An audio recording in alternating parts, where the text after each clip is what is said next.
Bonjour, nous sommes en 2018 dans le site de l'Institut Docteur Angélique et je voudrais dans cette vidéo procéder à un exercice pratique ainsi que dans la série qui suivront, à savoir un discernement selon la méthode prudentielle utilisée par l'Église sur les apparitions de Medjugorje.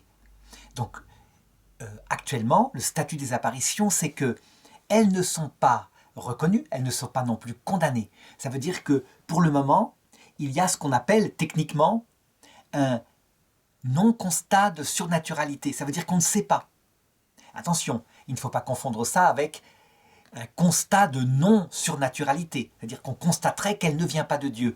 C'est pas ça. C'est que pour le moment, c'est en attente. Tout simplement parce que l'apparition n'est pas terminée, que les débats font rage entre les dignitaires de l'Église sur ce thème-là, à savoir ceux qui constatent les fruits spirituels extraordinaires de conversion qu'il y a à Medjugorje,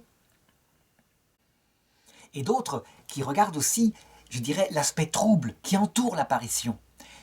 Monseigneur Léonard, archevêque de Bruxelles, me disait un jour, à Medjugorje, eh bien, on voit que ce n'est pas aussi limpide que dans des apparitions comme par exemple Lourdes, où véritablement la voyante, par exemple, totalement consacrée à Dieu dans un vœu de pauvreté, évidemment, a un comportement de sainte. Alors, avant de raconter ce qui s'est passé, je voudrais repréciser, je dirais en 2018, où en est actuellement le statut de Medjugorje, précisément. Eh bien, premièrement, d'un point de vue pastoral, ça veut dire pour accompagner les millions de pèlerins, plus de 2 millions de pèlerins qui se rendent chaque année à Medjugorje, venant de France, des États-Unis, etc., d'Italie. Je voudrais préciser ceci. L'Église a décidé, sous l'impulsion du pape François, d'accompagner ces pèlerinages, de les accompagner sans se prononcer en ce qui concerne l'authenticité des apparitions. Ça veut dire que les pèlerinages sont autorisés, et même accompagnés par des prêtres, des évêques, pourquoi pas des cardinaux, le cardinal Pöschenborn y est allé plusieurs fois, mais en précisant bien aux pèlerins que ça ne vaut pas reconnaissance, que c'est un accompagnement spirituel pour une apparition qui est en interrogation. Quelle est la position de l'Église, du magistère de l'Église par rapport à Medjugorje? Elle est inchangée depuis 80, pratiquement 81, enfin depuis les premières prises de position de la conférence épiscopale de Yougoslavie à l'époque, et la congrégation de la doctrine de la foi dont je suis membre a confirmé cela autant que je sache par 2 reprises par des lettres du secrétaire de la congrégation. La formule utilisée par les évêques de Yougoslavie à l'époque était non constat de supernaturalitate. Ce n'est pas affirmé que cela est surnaturel. Ce n'est pas exclu ni affirmé. Non constat. Ce n'est pas une négation de la surnaturalité, ce n'est pas une affirmation de la surnaturalité. Alors, quelle conclusion? Elle est double, et le magistère de l'Église a par 2 fois reconfirmé Rome, la congrégation de la foi. Premièrement, il n'est pas permis de faire des pèlerinages officiels à Medjugorje. Officiels, c'est-à-dire vous ne pouvez pas faire un pèlerinage diocésain à Medjugorje. Cela implique qu'il n'est pas interdit de faire des pèlerinages à Medjugorje, mais pas des pèlerinages officiels.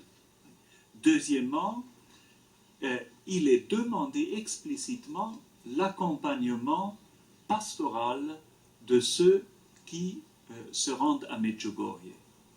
Il a envoyé comme délégué chargé d'organiser cette pastorale, parce que Medjugorje c'est le lieu par excellence de la confession, il est obligé de le reconnaître, Monseigneur Hauser, qui, dans son sermon, je dirais en venant à Medjugorje, a manifesté la puissance extraordinaire des fruits spirituels. Voici un petit extrait de ce sermon. De nos vieux pays chrétiens, la confession individuelle n'existait pas. U mnogim našim starim kršćanskim zemljama individualna ispovjed više ne postoji. Dans beaucoup de pays, il n'y a pas d'adoration de Saint-Sacrement. U mnogim zemljama ne postoji klanjanje pred presvetim. Et dans beaucoup de pays, on ne connaît pas le chemin de la croix. U mnogim zemljama se više ne pozna križni put. On ne récite pas le rosaire. Ne moli se krunica. En Bretagne française, on m'a dit une fois que pour la dernière fois, on a célébré le chemin de la croix il y a 30 ans. U Bretanji, Francuskoj, su mi rekli da su zadnji puta molili križni put prije 30 godina. Donc un tel assèchement de l'espace spirituel et du sacré cause évidemment la crise de la foi généralisée. I takvo sasušivanje sakralnog prostora i jasno da vodi do krize vjere. Et ici, les gens arrivent à la source. I ovamo ljudi dolaze na izvor. Ils étanchent leur soif du sacré, leur soif de Dieu, leur soif de la prière qu'ils découvrent comme un contact direct avec Dieu. Ils sentent, je dirais, la divinité ici, aussi par les soins de la Sainte Vierge Marie. Devant la force de paroles comme cela, eh bien les partisans de Medjugorje se sont réjouis en disant « ça vaut reconnaissance ». Non, non, ça ne vaut pas reconnaissance. C'est la reconnaissance de quelque chose, un fait, des fruits spirituels extraordinaires qui sont effectivement le retour à une foi profonde, à l'obéissance à l'Église, au sacrement, etc. C'est un bon signe, et nous le verrons dans la vidéo consacrée à ces fruits spirituels. En ce qui concerne l'authenticité maintenant du phénomène, pourquoi l'Église ne se prononce-t-elle pas? Eh bien, premièrement, parce qu'elle est prudente, le phénomène n'est pas terminé. Et donc, il ne faudrait pas, comme ça s'est passé à la Salette, que tout d'un coup, des messages inconnus apparaissent qui empêchent le discernement. Actuellement, les enfants disent avoir reçu 10 secrets, et donc, eh bien, l'Église attend, et elle a bien raison. D'autre part, les autorités ecclésiastiques sont extrêmement divisées. Certains, en s'appuyant sur ces fruits spirituels, sont, je dirais, extraordinairement favorables au phénomène. Je pense au cardinal Urs von Balthasar, qui avait insisté auprès du Vatican pour que le discernement soit retiré à l'évêque de Mostar, qui lui était très défavorable, et en insistant auprès du pape de l'époque, c'était Jean-Paul II, que ce phénomène dépassait sa petite église locale, qu'il fallait au moins, je dirais, délocaliser au niveau de la conférence épiscopale de Yougoslavie, si ce n'est au niveau de l'église universelle. Eh bien, c'est ce qui s'est passé. L'évêque hostile a été dessaisi et son opinion, comme ordinaire du lieu, a été reconnue comme une opinion privée qui n'engageait pas l'Église universelle. C'est le droit canon qui permet des choses comme cela.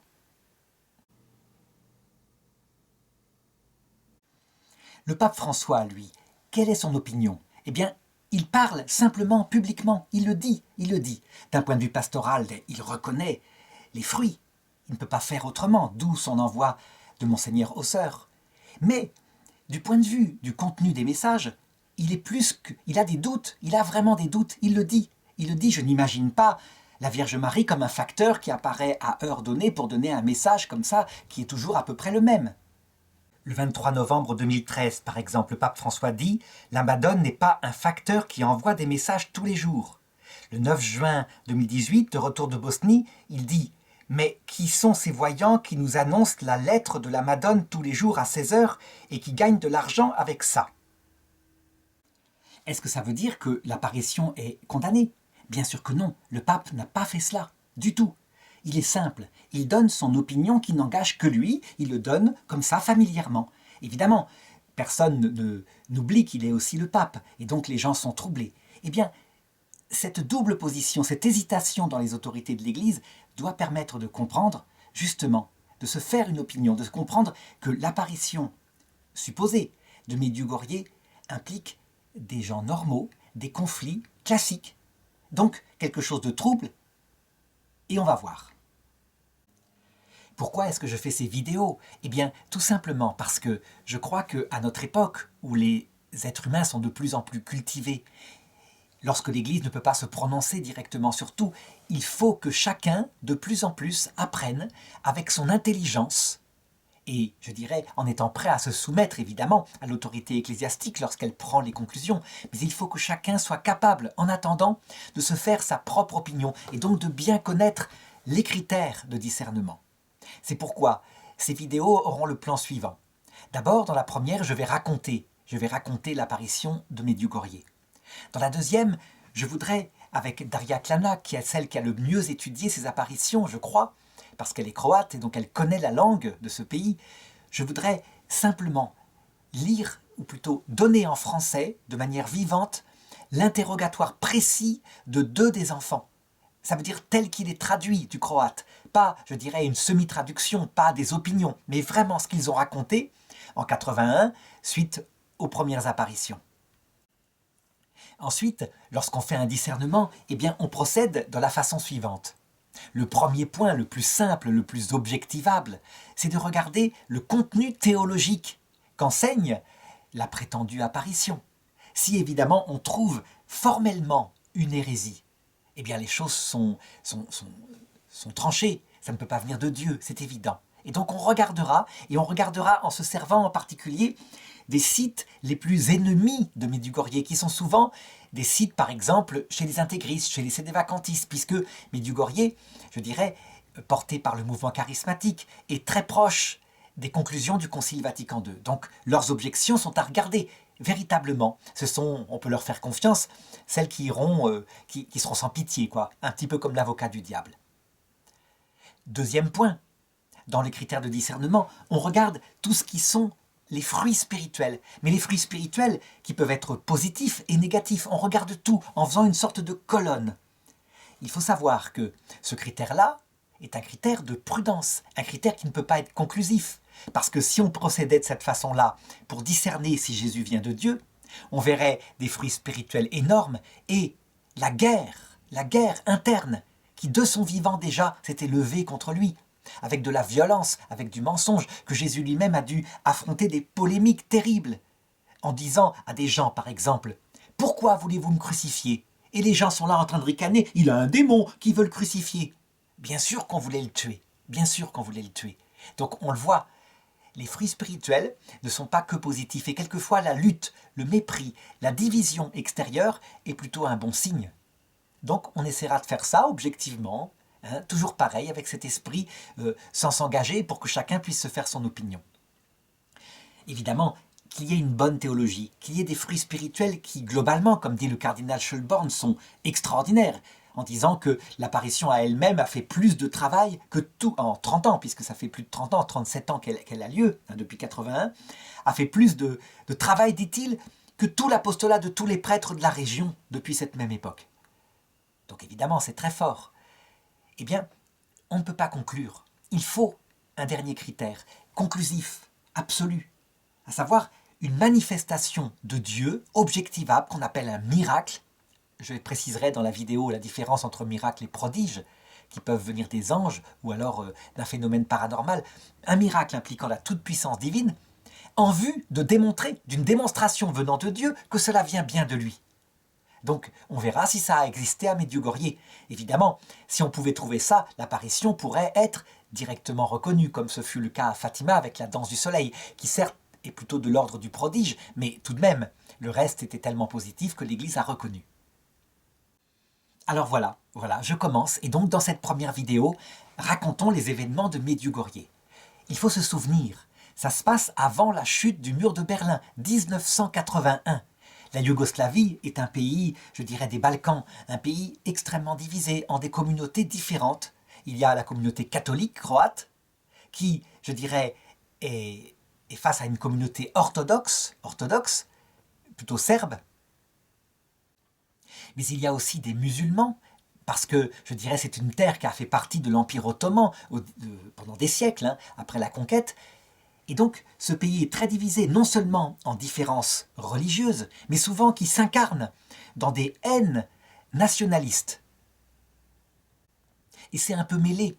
Par exemple, pendant la Seconde Guerre mondiale, un mouvement, je dirais, plutôt catholique, nationaliste en fait, qui s'appuyait sur la culture catholique, mais qui n'avait, un petit peu comme en Irlande, dans les combats entre protestants et catholiques, qui n'avait rien de religieux, a massacré des orthodoxes.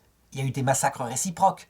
Et on peut dire que ce pays contenant ce qu'on appelle les Slaves du Sud, Yougoslavie, et dirigée de main de fer par un régime communiste proche de Moscou. Un régime communiste qui, dans les écoles, donne un cours, on pourrait dire, de religion athée, matérialiste, à savoir que tout ça, ce sont des histoires. Mais à l'époque, on ne peut pas s'imaginer que l'Union soviétique va s'écrouler dans 8 ans, brutalement, sans un seul mort, suite à, on peut le dire, comme catholique, à la consécration que le pape Jean-Paul II fit de la Russie dans son cœur, et puis publiquement du monde, à la Vierge Marie en 1984-85.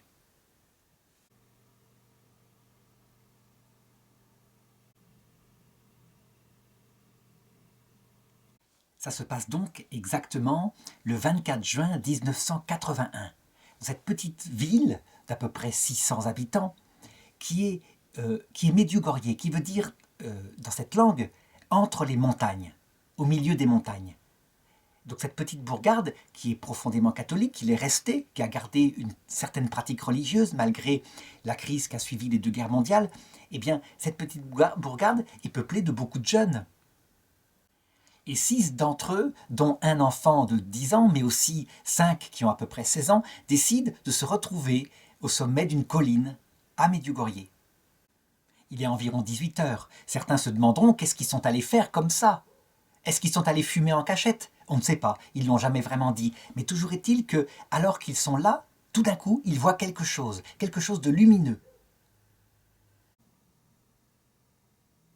C'est une forme de jeune femme, à peu près 18-20 ans. Elle porte dans ses bras un enfant et elle leur fait signe d'approcher. Ils vont réagir alors, diront certains, un petit peu comme Bernadette à Lourdes, lorsqu'elle était tombée à genoux, qu'elle avait fait son signe de croix avec ses compagnes, lors de la première apparition, la trouvèrent toute pâle. En fait, ils ont l'intuition que c'est la Sainte Vierge. Voilà comment ils la décriront. D'abord, ce qui les frappe, c'est sa beauté surnaturelle. C'est pas une beauté de la terre, et ça, ils le reconnaîtront tous. Ils seront même interrogés séparément pour mieux donner une description et aussi pour voir s'ils ne se contredisent pas. Il faut savoir que ce premier jour, 2 des enfants ne reviendront pas et 2 autres les remplaceront. Donc je donnerai leur nom et la description de qui ils sont lors de la 2e apparition. Mais voilà ce qu'ils en disent en tout cas. Et pourtant, ils ne l'ont vu que de loin le premier jour. Jacob dira « Gospa », ça veut dire Notre-Dame, la dame, avait les yeux bleus, un voile blanc sur la tête et elle portait une robe grise. On ne pouvait pas voir ses pieds à cause de la robe qui était longue. Comme ceci, elle a un voile blanc et une robe grise. On ne voit pas ses pieds car sa robe les recouvre. Myriana, elle, dit, elle a les cheveux noirs tirés vers l'arrière et les yeux bleus. Elle avait sur elle ce long voile, il tombe jusqu'à terre, mais pas comme une robe. Elle est vraiment merveilleuse. Je voudrais seulement la regarder, comme ça, seulement la regarder. Ivanka, elle, insiste plutôt sur cette couronne d'étoiles, et je dirais, elle a entre 20, 19, peut-être 18 ans. Elle a les yeux bleus, ça tout le monde le dit, tous en témoignent. Pour Maria, j'ai vu en premier la forme de son visage et ses joues roses. C'est cela que j'ai vu, elle portait un voile blanc. Et puis, sur elle, elle a sa robe tout en longueur. Je ne peux pas vous décrire la couleur de sa robe, c'est comme gris, mais c'est pas ça, c'est pas du gris. Couleur café, non, ça ne va pas non plus. Vika, elle dit, quand nous la regardons, elle est suspendue dans l'air, pas très haut, comme ça. Et Ivan, le dernier garçon qui est très pratique, dit, oh là là, c'est une jeune fille aux joues roses, très belle, une figure allongée, un tout petit peu plus grande que Myriana. Alors évidemment, on imagine leur bouleversement, et donc le lendemain, qui est le 25 juin, donc les vacances scolaires sont là, il n'y a plus d'école, l'été a commencé, eh bien ils décident de s'y rendre, ne serait-ce que pour voir s'ils vont la revoir. Mais cette fois, je dirais, il manque 2 enfants, et 2 autres se sont joints au groupe. Donc ils se rendent évidemment avec ces 2 autres à l'endroit où elle était apparue la veille, et puis tout d'un coup, il y a un flash de lumière et elle apparaît. Mais cette fois, sans l'enfant dans ses bras, elle toute seule. Ils sont là, ils sont bouleversés, et dans un commun geste, un réflexe, alors qu'ils ne sont pas si pratiquants que ça, en tout cas pour certains, ils tombent à genoux, ils récitent un Notre Père, un Je vous salue Marie, plusieurs même. ils récitent aussi un gloire au Père. Ça veut dire qu'ils ont quelques souvenirs du chapelet. Et la dame, Gospa, en même temps, récite avec eux le Notre Père, le gloire au Père, mais pas le Je vous salue Marie.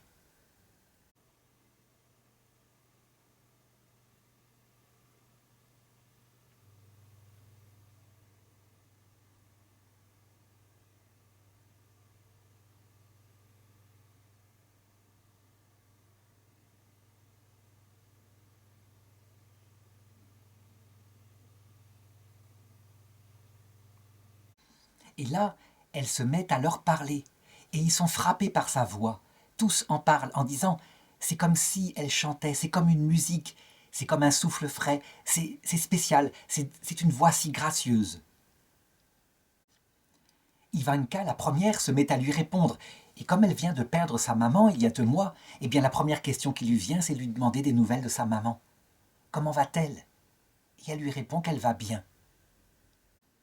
Myriana, quant à elle, eh bien, commence directement à s'inquiéter du fait qu'ils en ont parlé un petit peu en famille et qu'ils voudraient prouver que ce qu'ils racontent est vrai. Beaucoup se moquent d'eux. Quand on est croyant à cette époque-là, c'est un petit peu comme en Europe occidentale. On dit les naïfs, ils sont croyants. Enfin, c'est un peu ridicule. Mais là, c'est dans un pays communiste. Et donc, elle demande à la dame si elle voudrait bien donner un signe afin qu'on les croie lorsqu'ils raconteront ça. C'est de ça qu'elle s'inquiète. Et finalement, au bout de quelque temps, la dame les quitte en disant « Dieu soit avec vous, mes chers enfants ». Avant cela, les enfants demandent s'ils peuvent revenir le lendemain, s'ils la verront, et d'un signe de tête, en souriant, elle acquiesce, puis elle disparaît.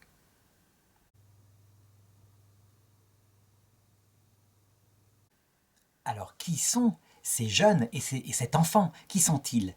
Donc, je l'ai signalé, hein, le premier jour, il y avait Milka Pavlovic et Ivan Ivankovic, qui ne revirent plus la Sainte Vierge, mais qui l'avaient vue le premier jour. Ils avaient été remplacés ce jour-là par Maria Pavlovic et Jakov Kolo.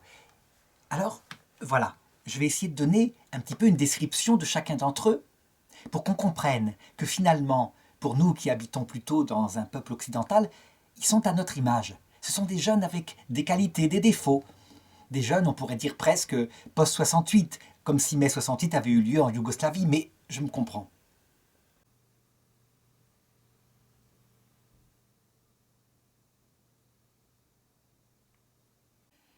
Ces enfants, actuellement, en 2018, sont des adultes qui ont dépassé la cinquantaine pour certains d'entre eux.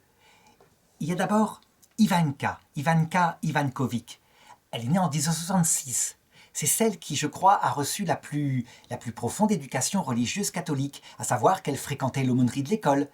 Elle allait chez les franciscains pour suivre les cours et l'aumônerie. Elle n'avait jamais entendu parler du fait qu'il y avait des apparitions. Pourtant, on passait des films dans cette aumônerie. Mais Lourdes, elle apprendrait ce qui se passe à Lourdes après avoir eu l'apparition de la Vierge et elle regardera un film pour constater qu'effectivement, Bernadette, ça ressemble un petit peu à ce qu'elle a vécu elle-même. Au début des apparitions, Ivanka est en deuil de sa maman qui est morte, je l'ai dit, 2 mois avant. Elle l'a donc accompagnée dans une longue maladie à l'hôpital. Et ça, l'hôpital, ça lui fait peur, ça lui rappelle des mauvais souvenirs. Si bien que, quand on les emmènera à un moment donné dans le service psychiatrique de l'époque officiel pour voir s'ils ne sont pas fous, eh bien, ça lui fera très peur. Mais elle ira quand même, courageusement. Ça veut dire qu'elle dit très franchement, je la vois même tous les soirs. Elle la verra tous les soirs jusqu'en 1985. Puis après cette époque-là, à peu près ponctuellement, une fois par an. Eh bien, elle la voit comme je vous vois, dit-elle. Et elle est ferme là-dessus, elle ne bouge pas. Elle a aussi du bon sens chrétien, justement parce qu'elle a reçu une formation. Et on lui demande, mais pourquoi t'a-t-elle choisi toi? Et elle dit, je ne sais pas, c'est le choix du ciel. Je n'ai rien de plus que les autres. On lui demande, mais c'est peut-être Satan. Et elle répond, Satan ne résisterait pas à la prière qu'on faisait, mais aussi à l'eau bénite qu'on a apportée. On lui dit, ah, tu as apporté de l'eau bénite, ça veut dire que tu doutais que c'était la Vierge. C'est pas que je doutais que c'était la Vierge, j'en étais convaincu, mais c'est un discernement que des femmes chrétiennes m'avaient dit de pratiquer parce que ça s'était fait aussi à Lourdes, et je l'ai fait.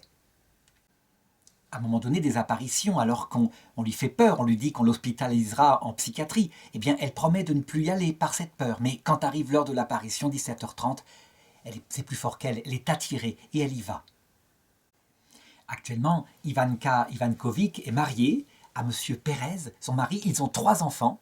Ils habitent dans le secteur de Medjugorje où ils tiennent en famille une pension pour accueillir les pèlerins qui viennent au pèlerinage de Medjugorje.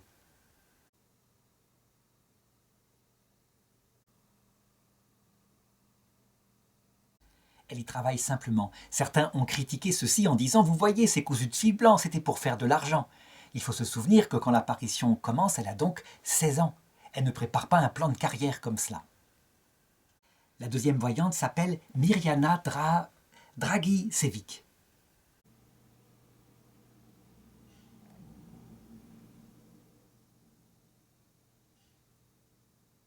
Elle a le même âge, elle a 16 ans en 81, elle est née en 1965 et elle est à l'école dans la grande ville, une ville multiethnique, où elle reçoit en cours des cours d'athéisme. C'est comme ça que ça se passe à l'époque. C'est une bonne élève, ses parents sont catholiques pratiquants et je dirais que dans sa classe, elle constate que seuls 3 ou 4 disent qu'ils sont catholiques, qu'ils sont croyants et les autres pas du tout. C'est un peu la honte de se dire catholique à cette période-là. Lorsqu'elle assiste à la première apparition, elle est avec Ivanka. Elle est venue ici à Medjugorje pour passer l'été chez sa grand-mère. Elle a donc quitté la ville.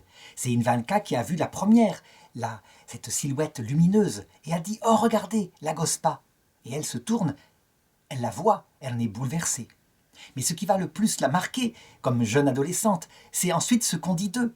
Tout le monde dit qu'ils sont drogués, qu'ils fument du hashish, qu'ils ont des hallucinations, que c'est comme ça, c'est pour ça qu'ils étaient d'ailleurs allés sur cette colline pour fumer de la drogue. Lorsque ses parents apprennent de Sarajevo qu'elle a ces fameuses apparitions, ils sont inquiets pour elle, ils se disent que effectivement elle a dû perdre la raison, ils veulent la ramener en ville. Mais elle le refuse. Elle est attirée par cette apparition, elle veut y rester, elle veut y assister. Et puis, c'est tellement net, tellement concret, qu'elle sait bien qu'elle ne rêve pas, qu'elle n'est pas prise d'hallucination. D'ailleurs, ils sont tous les 6 à voir.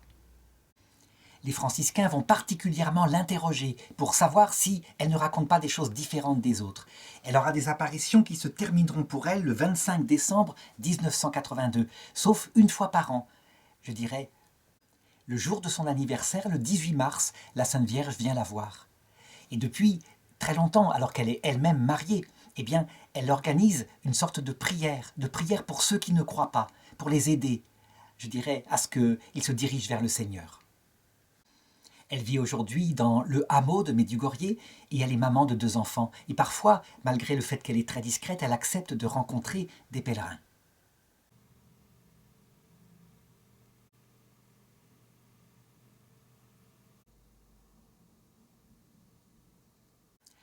La troisième jeune fille s'appelle Vika Ivankovic.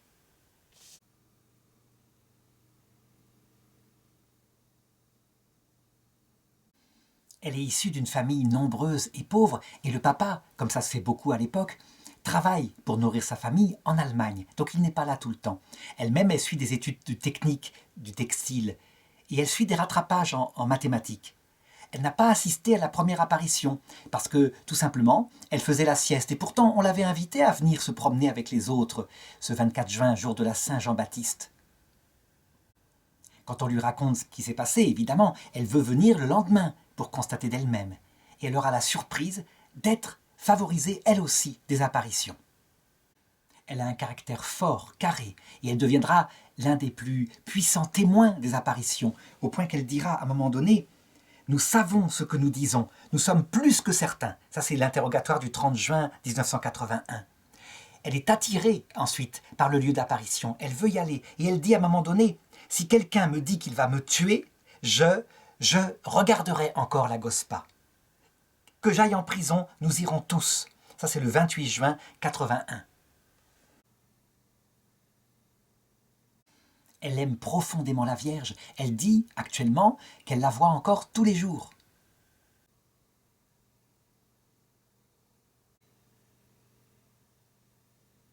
Elle est mariée, elle est maman de 2 enfants et elle aime se rendre à Medjugorje pour parler aux pèlerins, pour raconter ce qu'elle a vécu. Ça se voit. C'est sûr. La 4e jeune fille, toujours âgée de 16 ans, s'appelle Maria Pavlovic.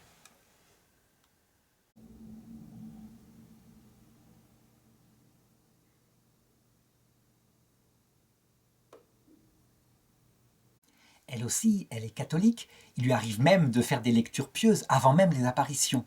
elle est un petit peu sur le modèle de la précédente, à savoir qu'elle suit des études techniques, elle a un cours de rattrapage dans une matière où elle n'est pas bonne. Elle étudie la coiffure pour hommes, pour être précis. Son père, lui aussi, travaille en Allemagne pour nourrir sa nombreuse famille. Elle non plus ne sera pas présente à la première apparition, mais c'est sa sœur Milka qui était partie chercher les moutons et qui rencontre les autres jeunes qui se dirigent vers la colline, qui est avec eux et qui la verra. Lorsque le soir, elle lui raconte ce qu'elle a vu, elle ne veut pas y croire dans un premier temps. Et le lendemain, elle y va. Et quand elle va la voir, elle va se précipiter en courant à une allure folle pour la voir de plus près, sur la colline. Et là, de même que sa sœur, qui elle n'a vu qu'une seule fois la Vierge, le visage magnifique, indescriptible, restera à jamais gravé dans son esprit. Le troisième jour, elle a une apparition pour elle toute seule, où la Vierge lui donne des messages concernant la paix, des messages importants.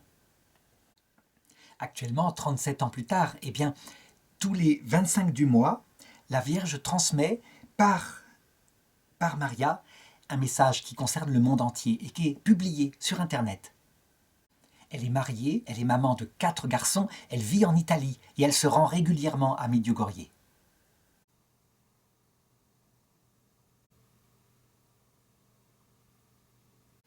Le 5e jeune s'appelle Ivan Dragicevic.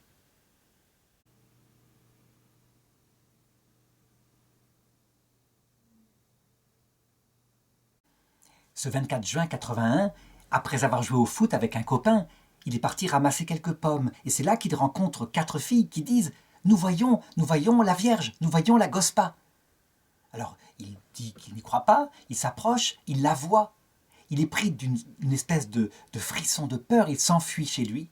Et toute la nuit, le souvenir de ce qu'il a vu et de sa peur qui rétrospectivement lui paraît idiote, le travaille. Si bien qu'il va vouloir le lendemain s'assurer qu'il n'a pas rêvé, qu'il l'a bien vu. Son tempérament n'est pas celui qui parle beaucoup, il est taiseux.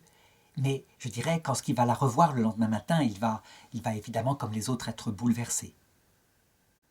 Il n'exprime pas les choses avec les mêmes mots que les autres filles, mais je dirais, ses paroles, si elles sont brèves, peu importantes, entrecoupées de silence, n'en disent pas moins les choses. Par exemple, lorsqu'il veut exprimer la beauté de la Vierge, il dit simplement « Je la regarde simplement ». Aujourd'hui, il est marié, il vit 6 mois de l'année à Boston aux États-Unis et il revient 6 mois de l'année à Medjugorje. Il est père de famille de 3 enfants et il s'est, je dirais, peu à peu affirmé, sa timidité est partie, si bien qu'il tient un groupe de prière qui prie aux intentions de la Vierge. Il se préoccupe particulièrement de l'annonce du message évangélique aux jeunes.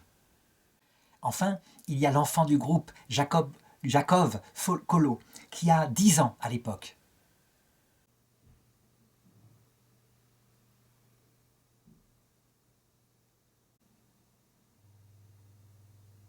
Lui non plus n'a pas été présent à la première apparition, et il vient pour la deuxième pour voir s'il la verra. Et quand il la voit de loin, il raconte qu'il a grimpé la colline avec une vitesse que jamais il n'a pu reproduire depuis, sans même se blesser, il en a été étonné, sans s'égratigner aux buissons épineux. Le 27 juin 81, il en témoigne, il dit, et ce sera enregistré par les pères franciscains, « Je le dis et je le répète, maintenant que j'ai vu Gospa, je ne regretterai pas de mourir. »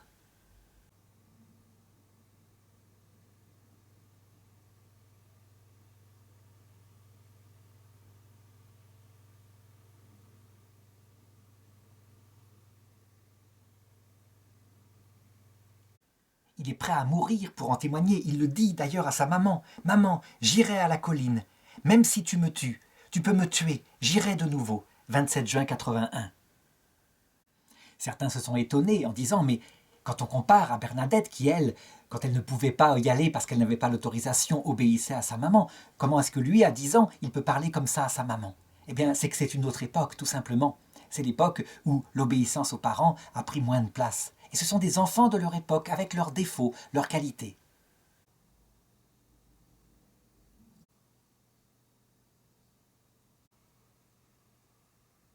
Aujourd'hui, il est marié, il est père de famille, il habite aussi dans la paroisse de Medjugorje. Il vient souvent s'exprimer auprès des pèlerins en disant ceci. « C'est moi qui avais le moins espéré que la Vierge puisse m'apparaître. On me voyait à peine, j'étais tout petit. mais moi, je la voyais. Et c'est ainsi que ce groupe de 6 jeunes, donc Ivanka, Mirjana, Vika, Maria, Ivan et Jacob, va rester le même jusqu'à aujourd'hui, celui qui a les apparitions de Medjugorje.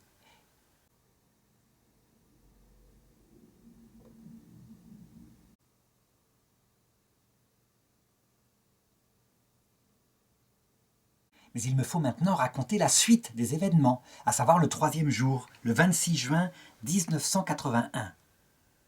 Ils étaient impatients de se rendre sur la colline à 18h pour le rendez-vous. Et en même temps, ils étaient inquiets parce que les choses commençaient à se savoir. Ils se demandaient comment tout cela allait tourner. Toujours est-il qu'ils se rendent au lieu d'apparition et ils la voient une première fois. Ils la voient qui apparaît dans un éclair de lumière, puis qui disparaît. Elle apparaît plus haut sur la colline. Alors ils s'y rendent. Elle a disparu. Et là, ils se mettent à prier. Et c'est alors qu'elle réapparaît. Elle était souriante, paisible, rayonnante de beauté. Certains se sont étonnés, encore une fois, en disant « C'est quoi ce jeu de cache-cache ? Elle apparaît, elle clignote 3 fois, puis elle apparaît plus haut et on les suit. Est-ce que c'est digne de la Sainte Vierge ?» Je dirais que, face à ces genres de choses-là, on ne peut pas critiquer. Chaque apparition a sa spécificité. L'essentiel, c'est que factuellement ça s'est passé comme ça, et que ceux qui y croiront diront 3 fois c'est symbole de la Trinité, plus haut c'est symbole qu'elle leur demande d'être plus spirituels, etc. Bref, on le sait très bien, dans ce genre de signe, celui qui n'y croit pas, il verra quelque chose de puéril, et celui qui y croit, il verra des symboles mystiques. Des personnes âgées du village qui donnent le catéchiste, entendant parler de ce qui se passait, ont dit aux enfants qu'il fallait qu'elles fassent comme ça s'était passé à Lourdes, qu'elles prennent de l'eau bénite à la paroisse et qu'elles en lancent à l'apparition parce que, possiblement, c'était peut-être le démon. Et donc c'est ce qu'ils font. Et c'est Vika qui s'en charge. Et elle dit ceci. « Si tu es la Sainte Vierge, s'il te plaît, reste. Mais si tu ne l'es pas, va-t'en. » La Sainte Vierge leur sourit et bien sûr, reste. Alors, Mirjana prend la parole et lui demande son nom. Et la dame répond « Je suis la bienheureuse Vierge Marie. » Et l'apparition se termine, et les jeunes redescendent. Et alors que Maria est toute seule, en train de descendre, voilà que de nouveau elle voit la Sainte Vierge, qui lui apparaît et qui lui donne un message, qui lui dit « Paix, paix, paix, seulement la paix. » Derrière elle, pour la première fois, cette jeune fille voit une croix sur laquelle il n'y a pas Jésus qui est suspendu. Puis, la Sainte Vierge lui est là, en larmes cette fois, et elle lui dit ceci. « La paix doit régner entre Dieu et les hommes, entre les hommes. » Ce qui est étonnant, c'est que 10 ans plus tard, pratiquement jour pour jour, on le sait, la guerre se déclenchera en Yougoslavie, une guerre civile terrible qui fera des milliers de morts et qui amènera peu à peu le monde occidental à intervenir pour faire cesser un génocide dont on accuse les Serbes, mais qui en fait, je dirais, c'est plutôt une guerre civile où chacun tue l'autre, avec des tentatives de purification ethnique. C'est une guerre qui marque encore les consciences occidentales. Arrive ensuite le 4e jour. Nous sommes exactement le 27 juin 1981 et comme d'habitude, à la même heure, elle apparaît aux enfants. À cette occasion, ils sont là, ils sont réunis et, je dirais, sur l'avis de ceux qui les entourent, eh bien, ils se mettent à poser toutes sortes de questions à la Sainte Vierge. Les réponses seront données dans les interrogatoires que je lirai dans la prochaine vidéo et ensuite je les analyserai théologiquement. Toujours est-il que les questions partent dans tous les sens. Et la dame répond. Il y a par exemple des questions concernant le comportement des prêtres. La Vierge dit qu'ils soient persévérants dans la foi et qu'ils protègent la foi du peuple. C'est un résumé de la vocation sacerdotale, extraordinaire. Parce qu'effectivement, un prêtre qui tombe fait tomber des milliers. Et d'autre part, la mission, c'est pas de faire du socialisme, c'est véritablement de protéger la foi du peuple, de développer aussi sa charité. Une fois de plus, Jacob et Mirjana demandent à la Sainte Vierge un signe qui puisse leur faire croire, qui puisse faire croire à la population que les apparitions sont vraies, parce que partout on ricane, on les accuse de prendre de la drogue, d'en prendre en cachette ou d'être fous. Et la dame leur répond « N'ayez peur de rien ». Cette apparition se termine, ils demandent encore une fois s'ils la reverront, et elle répond oui. Ensuite elle disparaît. Ils descendent de la colline, Et alors elle leur apparaît de nouveau en leur disant « Que Dieu soit avec vous, mes anges, allez dans la paix de Dieu ». Ensuite arrive le 28 juin 81, le 5e jour des apparitions.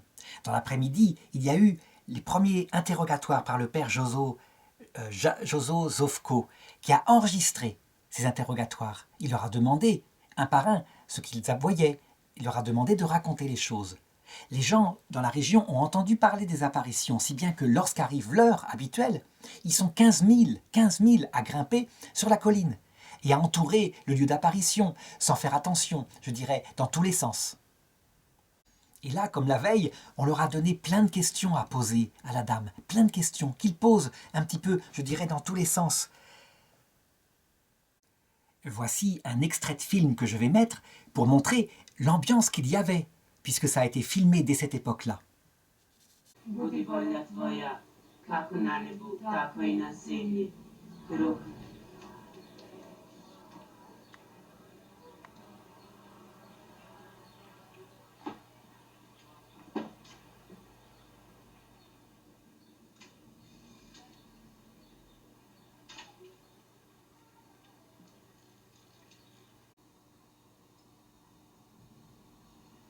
Veliča, Oče moja Gospodina, i kliče duh moj, u Bogu mome spasitelju. Koji jesi na nebesima, sveti se ime Tvoje, dođi kraljevstvo Tvoje, budi volja Tvoja, kako na nebu, tako i na zemlji. Kruh naš svagda.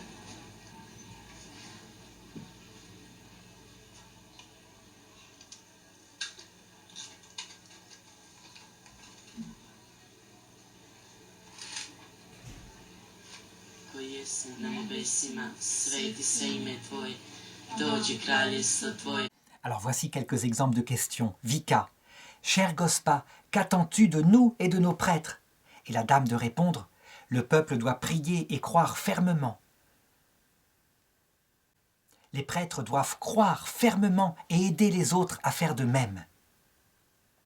Ce jour-là, comme la veille, la Vierge disparaît brutalement, puis elle apparaît de nouveau.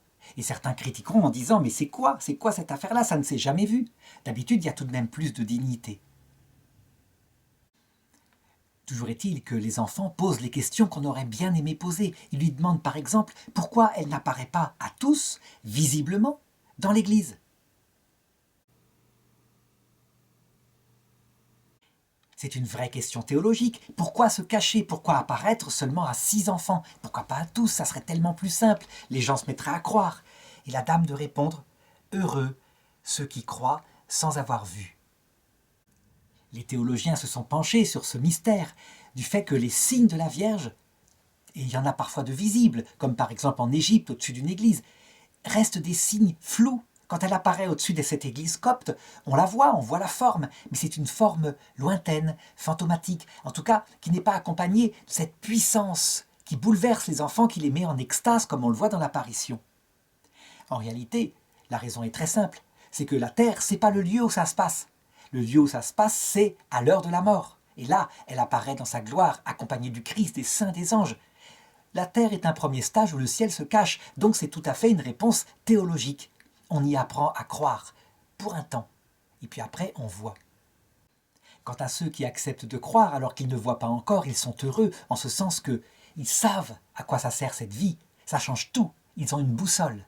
Ceux qui refusent de croire, évidemment, vivent les mêmes épreuves que les croyants, mais sans direction, sans savoir trop où il va, et ça rend la croix extrêmement lourde, comme un bateau qui serait perdu en mer sans du tout savoir où il est. La Vierge expliquera ensuite ces disparitions successives par le fait que les gens se pressaient autour d'elle, marchaient sur sa robe. Toujours est-il que dans ce joyeux, pourrait-on dire, bazar, eh bien les enfants, eux, en paix, en extase, se sentaient comme au ciel. À partir de ces moments-là, il commencera à y avoir des expérimentations par des médecins qui seront faits sur eux, pour voir un petit peu ce qui se passe. Qu'est-ce que c'est que ces extases? Est-ce qu'ils ne simulent pas, etc. Arrive ensuite le 6e jour, donc 29 juin 81. D'abord, dans la matinée, on emmène les enfants à l'hôpital psychiatrique de Mostar pour un examen. Le médecin psychiatre les interroge. C'est un psychiatre qui a les pieds sur terre. et qui, même si on est dans un système communiste athée, n'est tout de même pas comme à l'époque de Staline. Et donc, il reconnaît que ses enfants ont les pieds sur terre, tous. Ils ne sont pas malades, pas fous du tout. Évidemment, il ne se prononce pas sur les apparitions. Est-ce qu'ils mentent, est-ce qu'ils ne mentent pas? Ça, c'est autre chose, ce n'est plus son travail. Et donc le soir, ils se rendent de nouveau sur le lieu d'apparition. Il y a une foule immense, comme d'habitude, ils se mettent à prier, et dans un éclair de lumière, Gospa apparaît. Et elle leur dit ceci, elle les exhorte à la fois en disant que le peuple croit fermement et ne craigne rien. Ce sont évidemment des paroles qui prennent un relief particulier quand on pense que 10 ans plus tard, il y aura la guerre civile et des morts.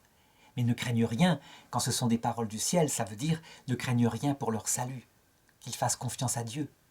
En ce qui concerne la vie du corps, eh bien ça parfois c'est autre chose. Mais de fait, il n'y aura pas de mort à Medjugorje.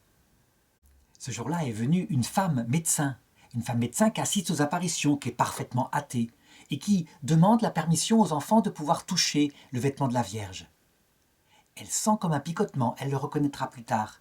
Mais surtout, les enfants rapporteront que la Vierge a dit « Il y a toujours eu des incrédules qu'elle touche ». Pour être précis, elle dit « Il y a toujours eu des Judas incrédules qu'elle touche ». Certains ont critiqué en disant « Les paroles sont un peu violentes ». Tandis que la femme médecin, elle, plus tard, racontera qu'au contraire, ces paroles avaient touché quelque chose de très précis dans son cœur et l'avaient amené à se convertir, à se poser des questions profondes.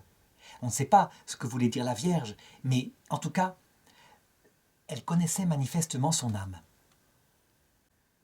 C'est aussi ce jour-là que se produit la première apparition. C'est un garçon appelé Daniel Scaron qui est miraculeusement guéri. Ses parents avaient amené à Medjugorje pour qu'il soit guéri. La Sainte Vierge avait dit qu'il guérirait s'il priait et jeûnait avec une foi ferme, et il guérit effectivement. Vint ensuite le 30 juin 81, qui fut le 7e jour des apparitions. Ce jour-là, des jeunes filles voulaient faire une expérimentation et décidèrent de faire monter dans leur voiture certains des voyants, afin de voir si elle apparaîtrait, s'ils étaient loin du lieu d'apparition. Et voici qu'arrive l'heure de l'apparition, donc ils sont coincés, ils sont en dehors de là où on les attend. Eh bien, ils décident tout de même de descendre de la voiture et de se mettre à prier ici, là où ils sont. Eh bien, à l'endroit où ils sont, Gospa va leur apparaître. Ce fut la 7e des grandes apparitions. À partir de ce jour-là, la police commence à intervenir et à interdire aux gens, aux pèlerins, de monter sur la colline de l'apparition, et aux enfants aussi de s'y rendre. Eh bien, là où ils sont, elle apparaît, ils la voient.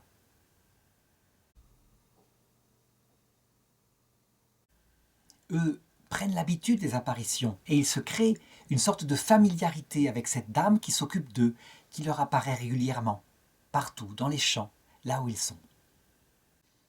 Mais des pèlerins affluaient de toute la région, et puis bientôt d'autres pays. Si bien qu'à partir du 15 janvier 82, le curé de la paroisse, qui était un franciscain, décida d'organiser des veillées de prière, des confessions, bref, de mettre une pastorale sous ce phénomène. Ce prêtre avait été plutôt hostile aux apparitions. Ostensiblement, il n'y croyait pas. Et voilà qu'un jour, il organise donc un rosaire dans l'église, et alors qu'il est en train de le réciter, il voit, dit-il, de ses yeux la Vierge Marie qui effectivement est là, devant les enfants. Il arrête aussitôt la prière du rosaire et il se met à chanter « Tu es toute belle, ô Marie », un hymne traditionnel croate. Les gens voient bien qu'il se passe quelque chose. À partir de ce moment-là, eh bien, ce prêtre deviendra l'un des plus profonds défenseurs de l'apparition. Mais un défenseur qui sera aussi critiqué, parce que certains diront « c'est lui qui tire les ficelles ». Il sera même emprisonné à cause de son zèle à défendre les apparitions. À un moment donné, il décide, ne serait-ce que pour la sécurité des enfants, tellement il y a foule, d'organiser, je dirais, le rendez-vous journalier dans un local de l'église paroissiale. Et c'est là où elles vont se dérouler pendant à peu près 3 ans, jusqu'à ce que l'évêque diocésain interdise que ces réunions se fassent dans l'église, si bien qu'elles auront lieu ensuite dans un bâtiment paroissial dépendant de la paroisse. Ce qui caractérise l'apparition de Medjugorje, c'est que à partir de ce moment-là, chaque jour, sauf 5 jours, et ceci depuis donc 37 ans, la Vierge va apparaître journalièrement à un ou l'autre des voyants, selon les cas, parfois une fois par an à certains, mais elle va apparaître globalement tous les jours. Et ces apparitions sont de durée très variable. Parfois ça dure 2 minutes, parfois 1 heure. Parfois il y a un message, parfois il n'y en a pas. Mais du monde entier, les pèlerins vont commencer à se rendre à Medjugorje, comme si cette paroisse était habitée par une présence particulière. Et ce lieu va se transformer dans un lieu mondial de la confession, du retour au sacrement, du rosaire. Ceci sera organisé par les prêtres franciscains, c'est certain. Mais les gens viennent, et c'est comme ça qu'ils vivent cette venue à Medjugorje. Ils ne voient rien eux-mêmes, sauf parfois, ici ou là, ils en témoignent, des signes. Et en tout cas, les conversions se multiplient, des conversions inexpliquées, des retours à une foi, je dirais, profonde dans la lignée de Jean-Paul II, une foi fondée sur les sacrements, fondée sur la pénitence, fondée sur la charité. C'est absolument étonnant comme phénomène. À partir de cette période aussi, des messages réguliers vont être donnés de la part de la Sainte Vierge au monde. Et ces messages sont tout le temps les mêmes, au point que certains diront « mais c'est critiquable » de se répéter comme ça sans arrêt, sur quelques thèmes principaux que je vais décliner ici.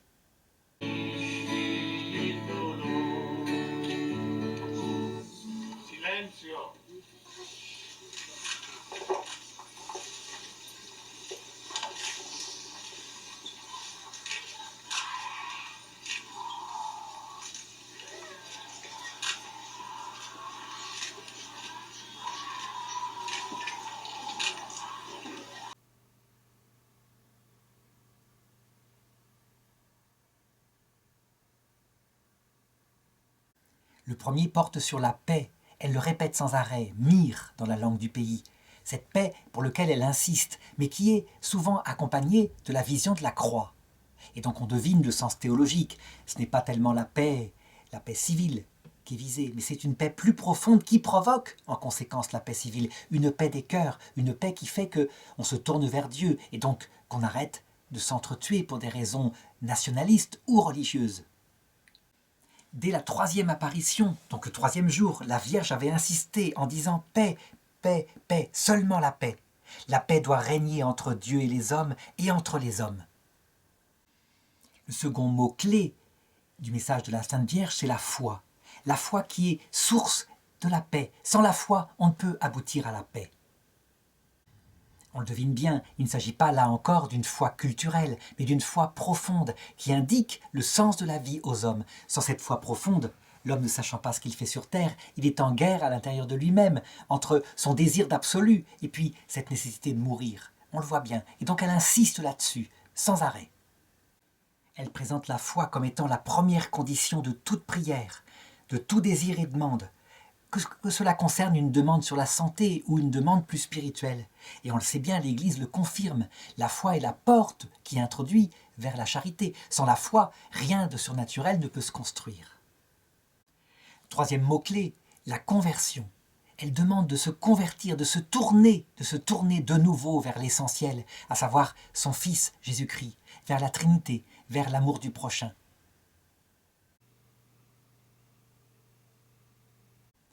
Et c'est vrai que c'est un monde de tiédeur, y compris en Yougoslavie, qui est à l'époque visible. Et comme la conversion passe par un examen de conscience, eh bien, la Sainte Vierge invite les gens, les personnes qui viennent à se confesser à Medjugorje, ce qu'ils font par milliers. C'est même, je dirais, une des étapes indispensables de ce pèlerinage. On peut dire que la confession à Medjugorje, de la vie même de tous ceux qui observent, eh bien, c'est l'équivalent de l'eau de Lourdes. C'est, je dirais, auprès de ce sacrement que les gens reçoivent le pardon des péchés et donc sont lavés, comme à Lourdes quand ils se mettent dans la fontaine miraculeuse apparue au pied de la grotte. 5e mot-clé, la prière.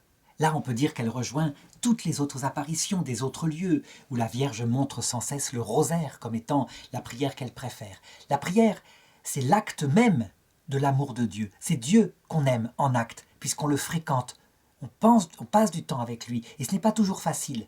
Donc elle insiste énormément sur la prière. On le sait, le but des sacrements, le but de tout, c'est la prière, justement. Et c'est pas l'inverse. Parce que dans la prière, le Seigneur est toujours présent, alors que dans les sacrements, il se donne corporellement afin qu'on puisse continuer à vivre de lui cœur à cœur dans la charité.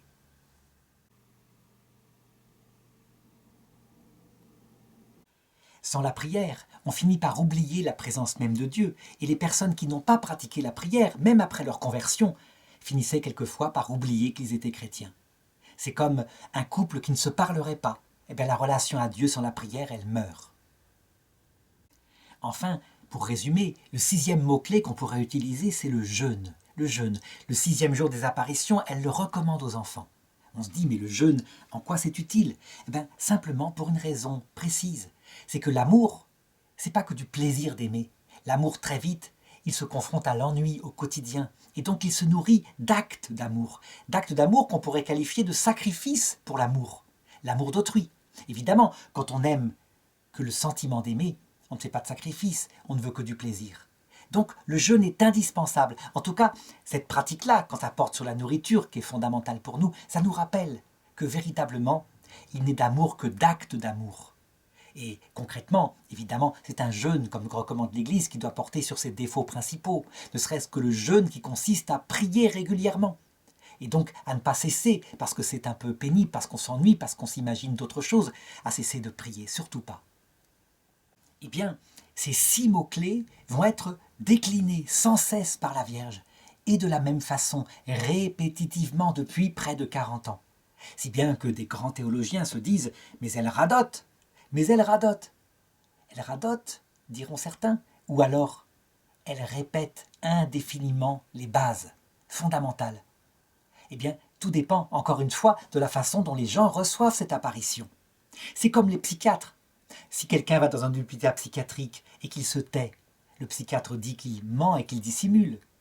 Mais si au contraire, il pense qu'il est guéri, il dira « Oh, comme il est calme !» Eh bien, c'est la même chose. On peut dire que beaucoup de jugements sur Medjugorje sont en fait en fonction de la façon dont la personne reçoit extérieurement cette apparition.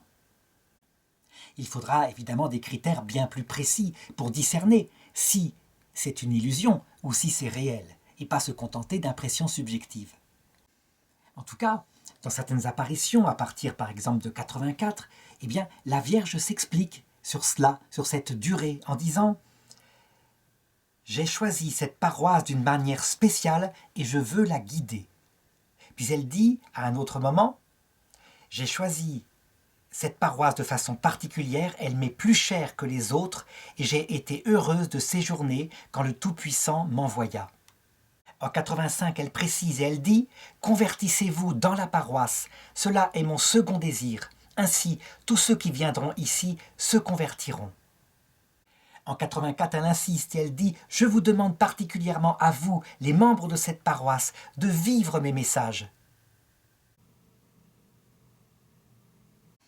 En réalité, si on regarde avec sympathie, on se dit il y a là une paroisse comme les autres, avec ses faiblesses, avec ses qualités, avec ses défauts humains, et au cours de toute une vie, tous les jours, en fréquentant les enfants, elle forme leur cœur, elle les prépare à la vie éternelle.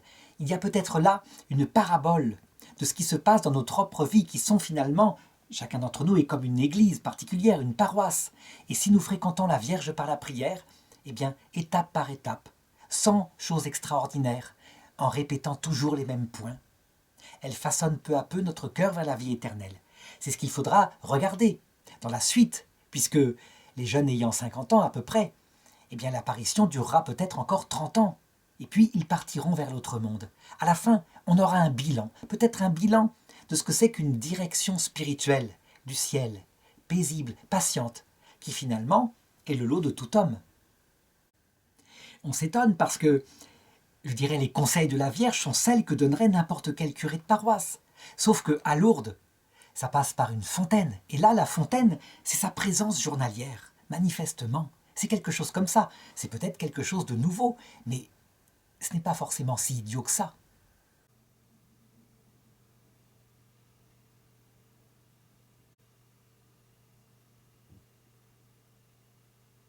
En tout cas, c'est ce que nous essaierons de discerner dans les prochaines vidéos.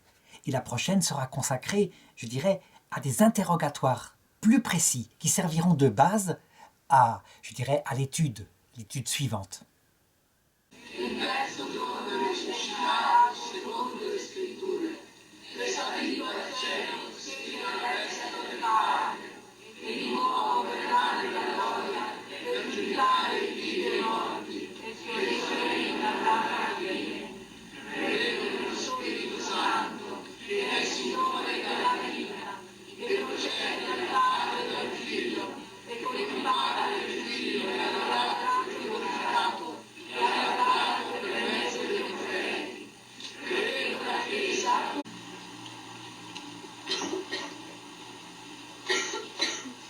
Koji jesi na nebesima, sveti se ime Tvoje, dođi kraljestvo Tvoje, budi